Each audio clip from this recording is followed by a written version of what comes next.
All right, so thank you so much. We're here today with the World System Solutions Women's Empowerment Team. Thank you. We are joining here together with Convoy of Hope today. Super grateful for them to attend and join this conversation. I would love if each one of you wouldn't mind saying hello and introducing yourself and sharing a little bit about maybe Convoy of Hope for you and how that's been kind of playing out in your life and connecting that to women's empowerment today, if that's okay. Who would like to go first? I'll start us off. The area of Convoy that I am overseeing is called Convoy Women, and we're basically a group of advocates for the Women's Empowerment Program and the women and girls that we serve through this program. I lead the charge to really just engage women across the U.S. primarily to get excited about it. We believe that women do have a heart for women's empowerment, and so it's a natural fit for us, and that's the area that I lead at Convoy. Fantastic. Thank you. Dory probably would not share this, but she is the wife of our founder, Hal Donaldson. So both she and Hal founded Convoy of Hope in 1994. So there's some deep history there, and I'm sure she'll be able to share more about that later today. But my name is Erin Ray Peace, and I serve on our global program team here at Convoy of Hope.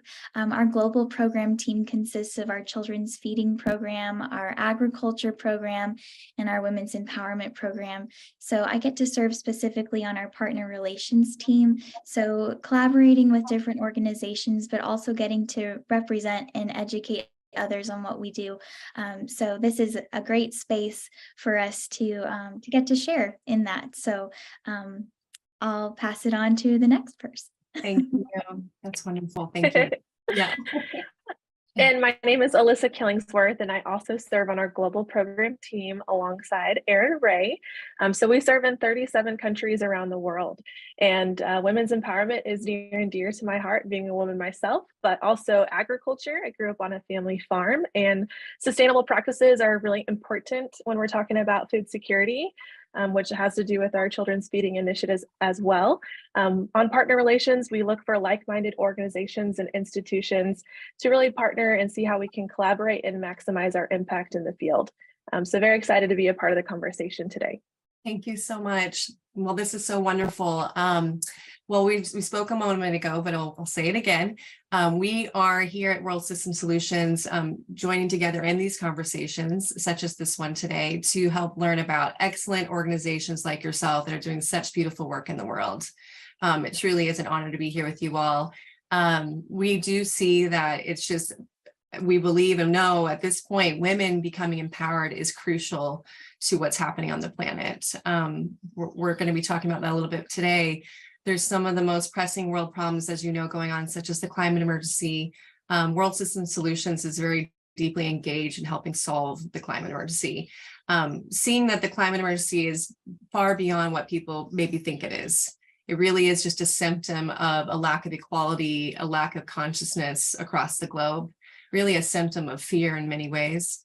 And we're seeing that if women are over 50% of the population and they're not feeling heard or seen or acknowledged, or they don't have the same funding or resources available to them as anyone would, a man would be per se, then we've got a major imbalance on the planet.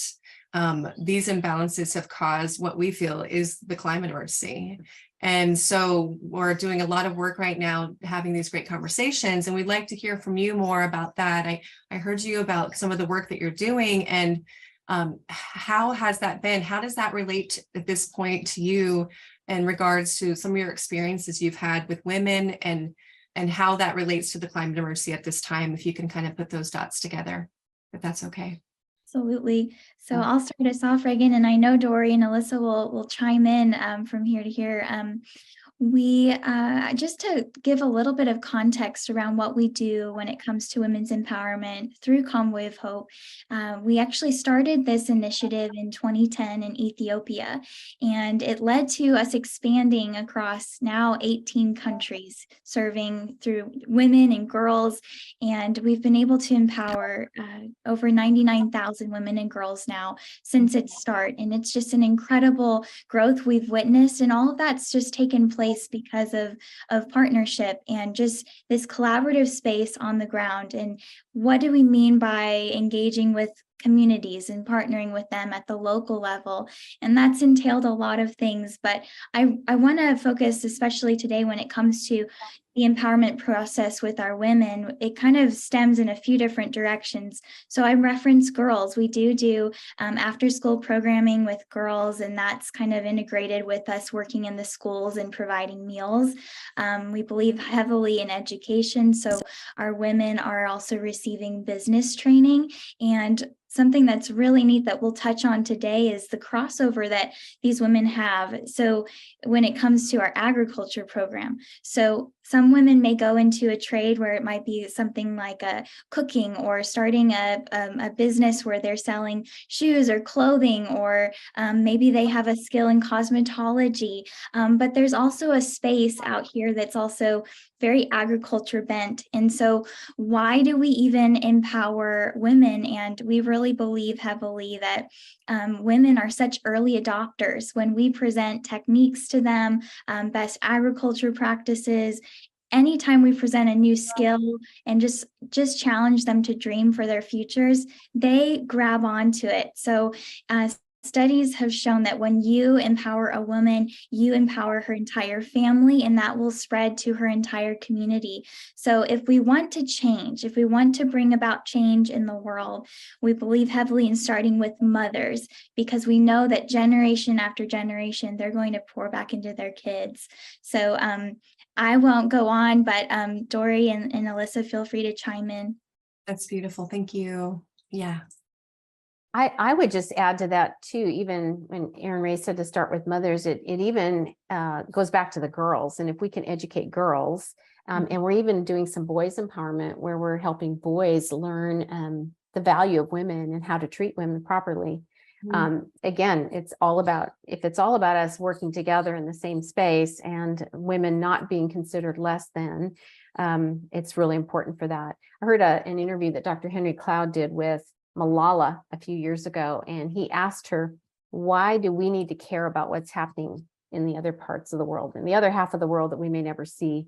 And I thought her answer was incredibly powerful. She said, we all must see the world as our home and everyone in it as our brothers and our sisters.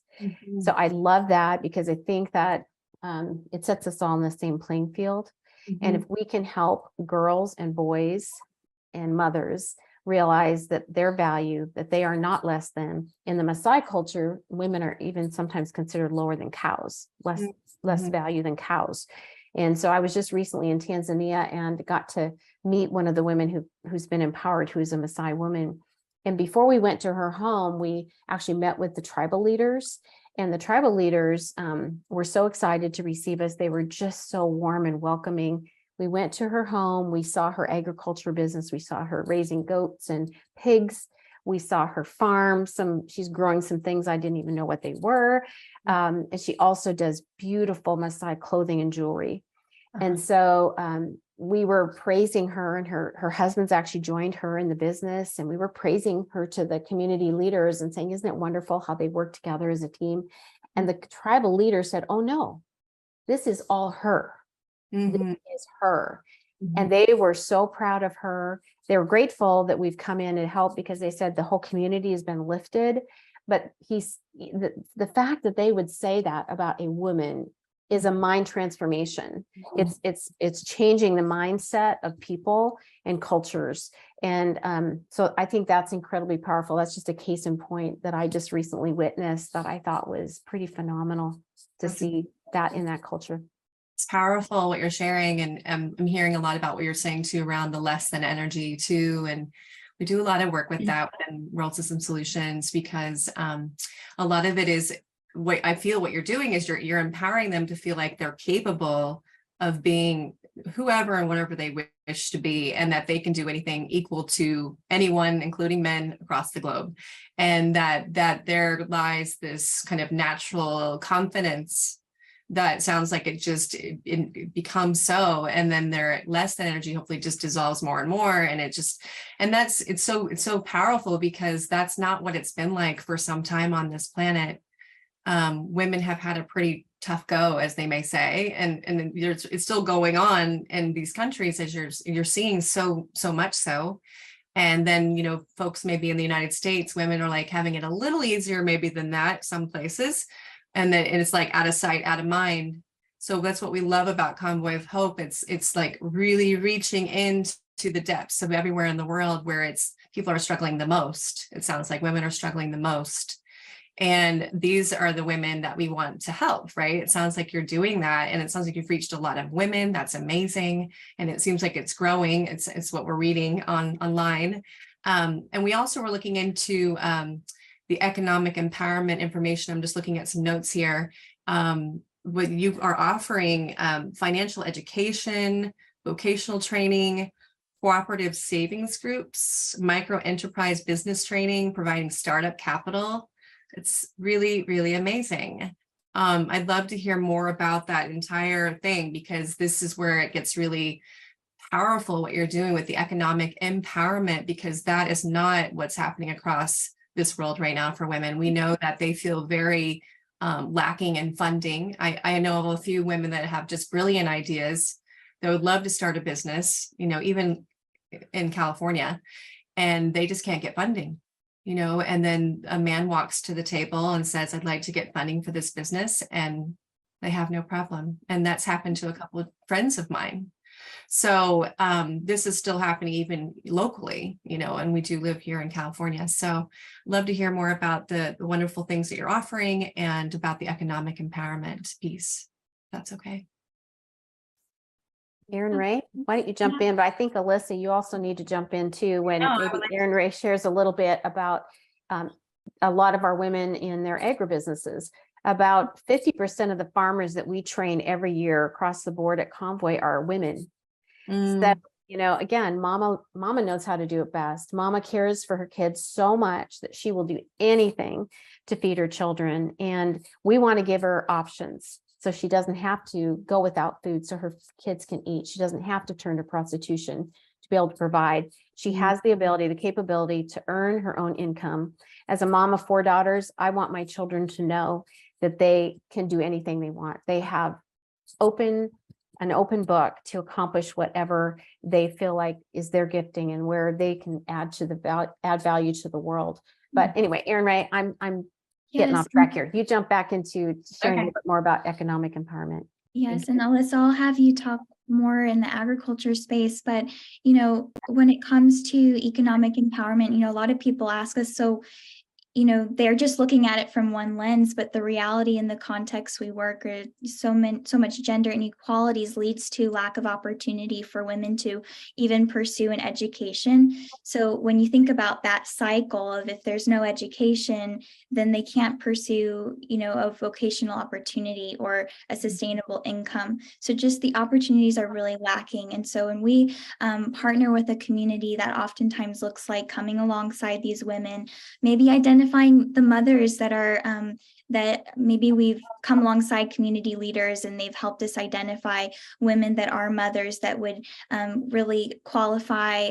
We look at specific things that would merit us to partner with them, and it is voluntary. We don't force the women to get involved with us. We want them to want it, but they do have to be a mom. They have to be working to put food on the table, and we believe heavily if we can identify those moms, whether maybe their children are already in our children's feeding program at the school, and we can partner with a mother in that respect, or maybe it's just a pre-identified woman that community leaders can direct us to. This oftentimes looks like a series of trainings and sessions.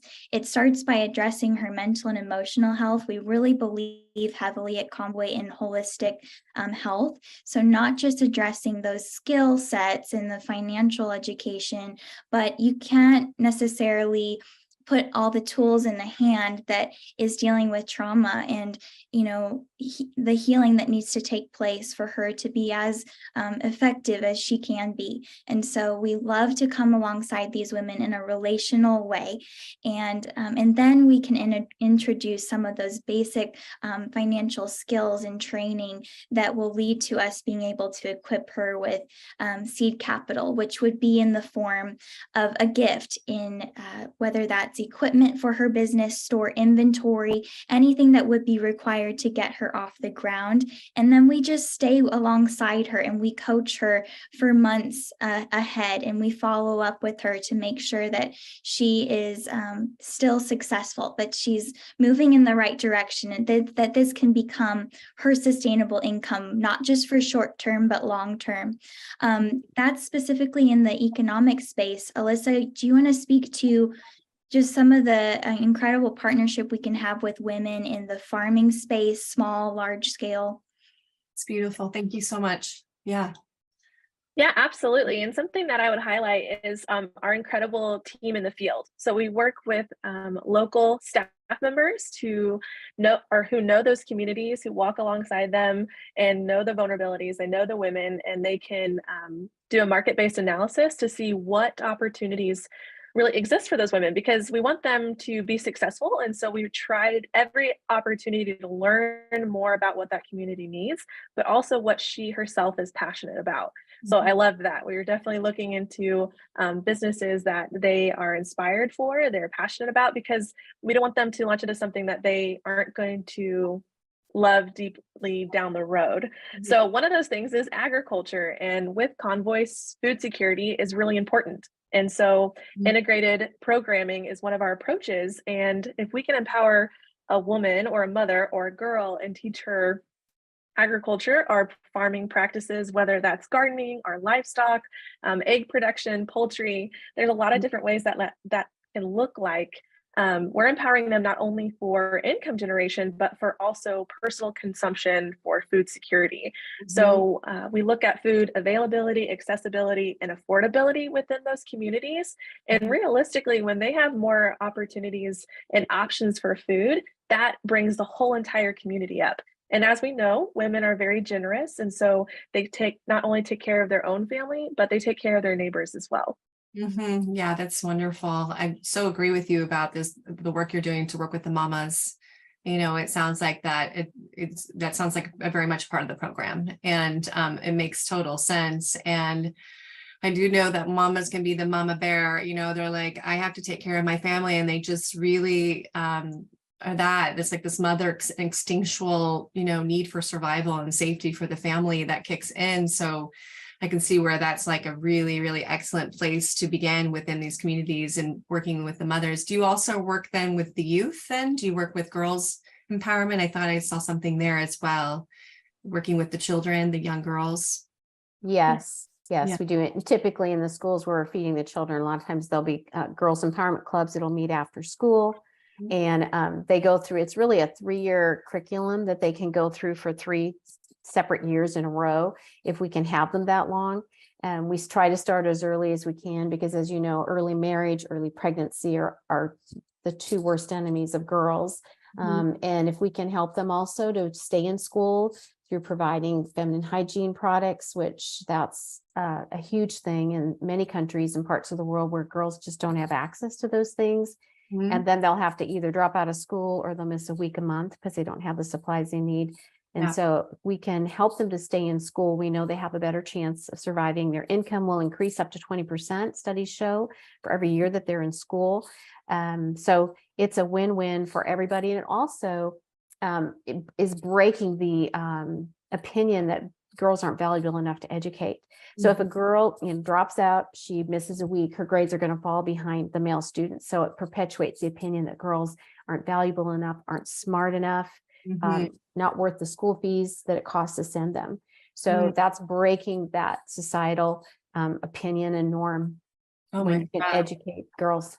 Oh, that's wonderful. That's such great work that you're doing. Well, I mean, everything that you're sharing is like the work in general that you're doing is what we see is what's crucial to solve the climate emergency for women. I mean, it really, all of it is. The fact that it's offering food security within communities and that they're available to help their children and their families not only have the food they need, but it sounds like it's also branching out into the community to help them as well.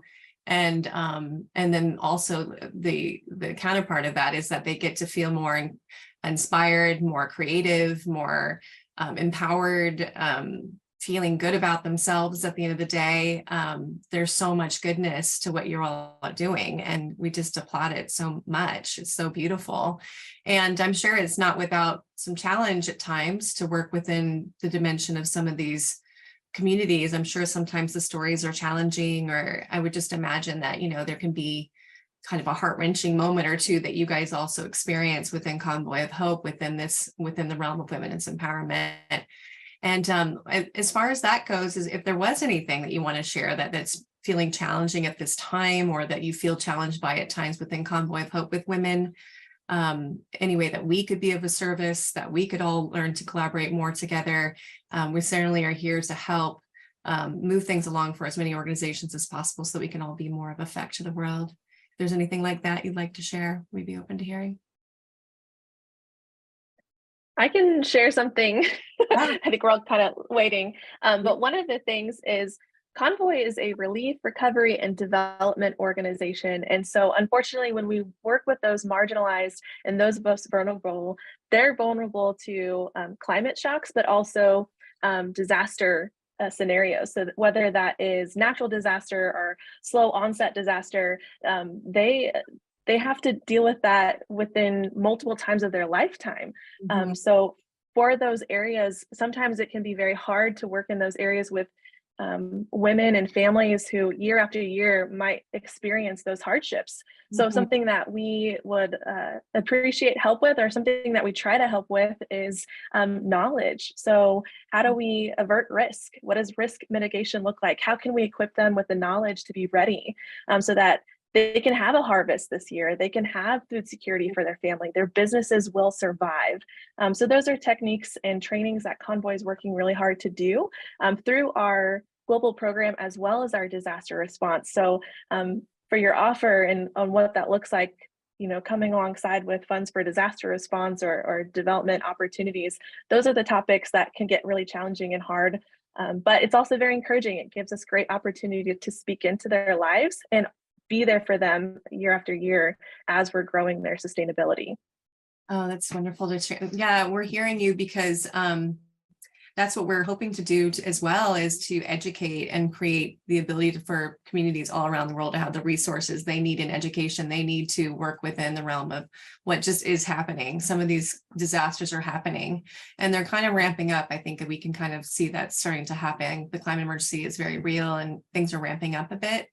So, like, where's this weather coming from? Well, it's coming from somewhere. It's coming from the fact that we've got a little challenge on this planet called the climate emergency. So having the ability to reach more communities around the world and know how to work within the dimension of what's going to come or could come, and then be prepared for it and have what they need to know what to do in the face of that challenge, it sounds like what you're talking about.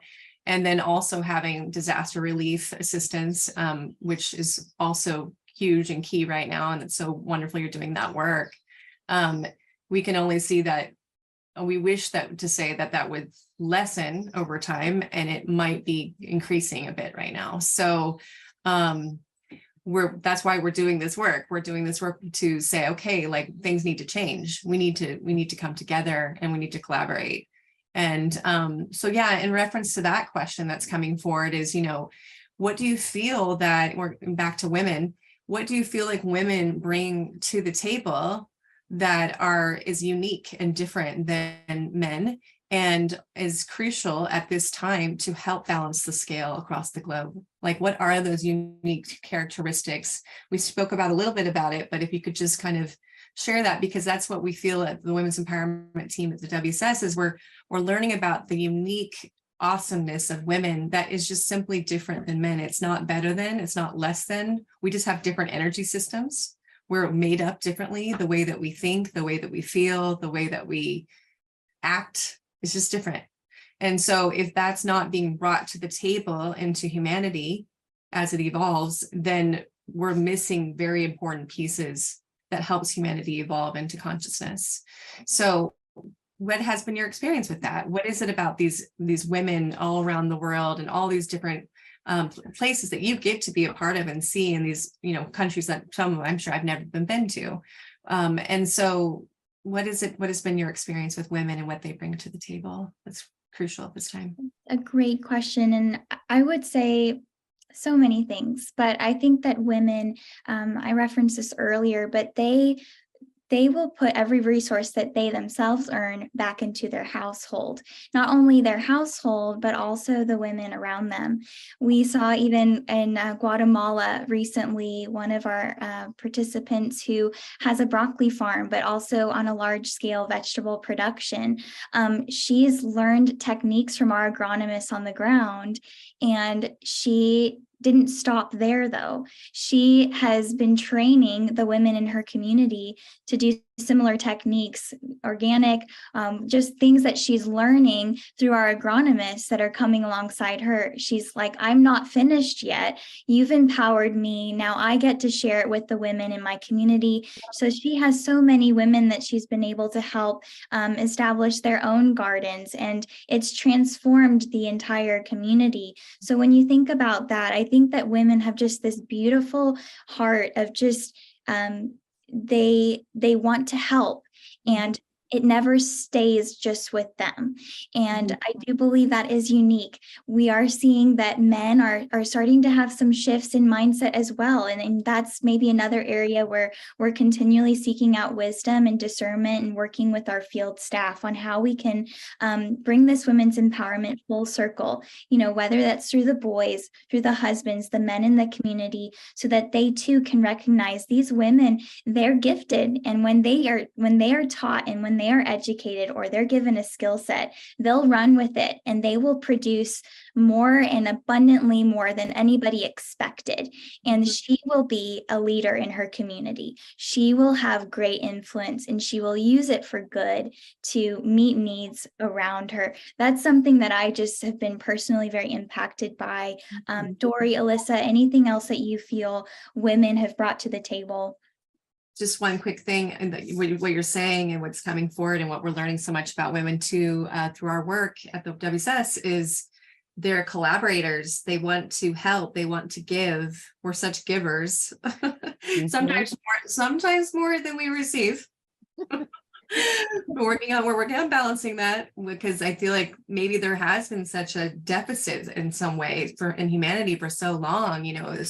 Things have changed now, but it has not been like that for thousands of years on this planet. So I think that women have this feeling of oh, please, let me share my gift. I'm ready, almost like this deficit, almost that's and then they also have just simply that they are gifted, they are talented, they do care, they have that nourishing, nurturing energy that naturally is so, right, of the feminine, right, of the feminine. So we are comprised of both the masculine and the feminine energy within our systems, and for both of those to be able to be exuded. And that feels like what you're saying, Erin. I feel that these women are naturally shining forth when they're given the opportunity. And we're seeing them, like Erin Ray said, it never stops with just one woman.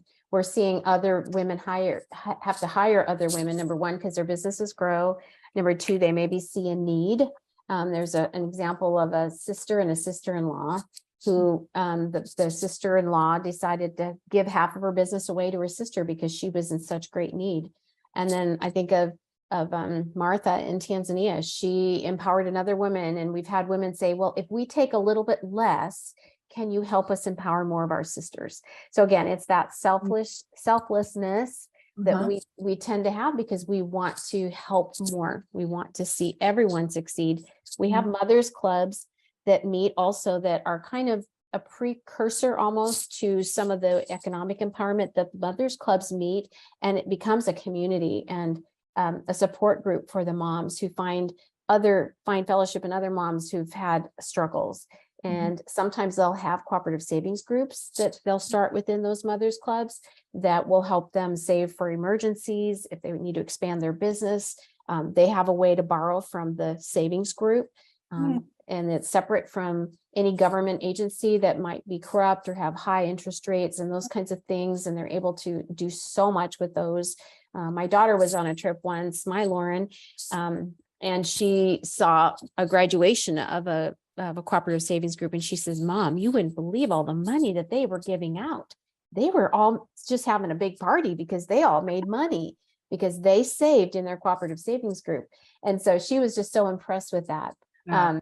So, women just, I think the collaboration, entrepreneurship, we've seen that tremendously, ability and willingness to give and share. Oh yeah, those are excellent characteristics and Or qualities of even- women, for sure. We're even seeing some women reinvest in other programs that Convoy of Hope has established. So for example, if they were given a couple goats, and Alyssa, correct me if I'm wrong, but I believe in Africa, if they were given a couple goats and that expands from there, they will give back to our children's feeding program, for example, which would feed directly back into resourcing the meals, the micronutrient enriched meals that the children are receiving. So we're seeing this incredible just ability for communities to give back because they were once empowered, and just the cycle continues. And we believe that to be a really distinct characteristic of a resilient community if they can then give back. Alyssa, did I get the details of that right? Beautiful. Yeah, absolutely. So with the goats, usually they're pregnant. So when sometimes they have twins or they have one, they give one back into the program so that they can generate either money or milk, or they can sell it, or other opportunities with that. So we're doing that within goats, but also corn, maize, so other vegetables that can be put back into children's feeding. And they want to. It's not something that we require. It's something that the women are like, no, I have more than I need. What can I do to support this community and this program that's given me so much? So absolutely. So kind and caring. And I mean, again, I feel like when you give women the chance to shine, that's what comes forward. That's what naturally comes forward. I'm not saying every woman is like that, but there seems like what you're experiencing is that's kind of the majority, that it happens to be this, like, given the opportunity that they want to shine, they want to help, they do care. It seems like a very loving energy, they're very loving, they want to love their families, they want to love their communities. And I think that's also a very beautiful characteristics of women. We have big hearts, and so do men. Again, it's never about, one is greater than the other. It's different. And if over 50% of the population is women on this planet, and they're not given this opportunity to shine and to bring this forth, then you could see how the climate emergency has come about. There's just been an imbalance in food production, imbalance in women feeling like they matter. So their voices are quiet. They aren't serving. They're not sharing their hearts. They're just, maybe doing things they don't love. They're just struggling. They're trying to make ends meet. You talk to them about the climate emergency and they're like, what's that? I don't even have time to think about that. I can't even remotely think about that. So naturally, it feels like the Convoy of Hope is empowering women, and that naturally is being worked with within the context of the climate emergency, like without even speaking about it. It's just naturally taking care of itself. That's what's so beautiful about what you're all doing. I mean, I don't know how much you probably even talk about the climate emergency that much, but the point is it's already being worked with consistently within your organization, because that's naturally what's happening. You're balancing this energy. So we're so grateful for your work. It's so beautiful and it's inspiring. And we hope to find more organizations like yourself to continue to find, like, okay, how can we help each other? And you're already doing that. And it sounds like you reached 99,000 women. Is that what it was, the number? That's Correct. amazing. That's amazing. And do you have a plan to keep growing? Is that something you have, like a goal each year to just keep growing in capacity? Is that what you're working for? Yeah. Growth is always the goal. We want to, and that's something that we consistently are manage that tension of the opportunities. The need is endless, and we know that we can only do so much. But we think of Mother Teresa often, and how she said, you do what you can, and everyone can do something. And Convoy of Hope believes that this is one of the ways we can do it, and we are in this for the long haul. So we're excited to see ongoing growth. Yeah. well, it's happening, and so grateful for it. Well, thank you so much for joining me in this conversation today. We're just grateful, and we hope to continue to connect and collaborate and talk. I know that we also possibly have a presentation a little bit with the WSS with you all, and thank you so much for the work you're doing in the world. It really is a gift to this world, you all are. So thank you so much. Thank you, Reagan, for having us. Thank Thank you. you so Thank much. you.